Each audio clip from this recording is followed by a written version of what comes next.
लोकसभा निवडणुकीमध्ये मराठा समाजाच्या आंदोलनाचा फटका भाजपला बसल्याचं बोललं जात आहे. त्याला उपमुख्यमंत्री देवेंद्र फडणवीसांनी दुजोरा दिलाय.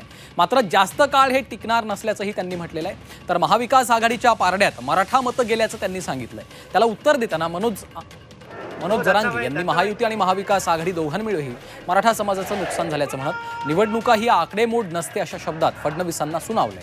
आणि आरक्षण न दिल्यास विधानसभा निवडणुकीत 288 उमेदवार देऊ असा इशारा देखील जरांगेंनी दिलाय. विशेषतः मराठवाड्यामध्ये खरं म्हणजे मला अतिशय आश्चर्य वाटलं. नरेटिव्ह तयार केला मराठा समाजात. त्या ठिकाणी सारथी सारखी संस्था असेल, अण्णासाहेब पाटील आर्थिक विकास महामंडळ असेल, फी सवलतीची योजना असेल, हॉस्टेलची योजना असेल, स्वाधारची योजना असेल, या सगळ्या गोष्टी या आपल्याच काळात झाल्या. 80 पासून यांनी मराठा आरक्षणाला विरोध केला. त्यांच्या पडल्यात मतं गेली, त्यांच्याकडे मतं गेली. याचा अर्थ काय?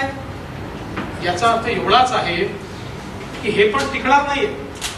हाही बुद्धिबळ टिकणार नाहीये.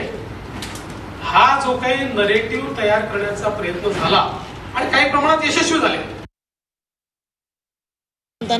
टक्केवारी ते गणित मोड सुरू झालं तुमचं.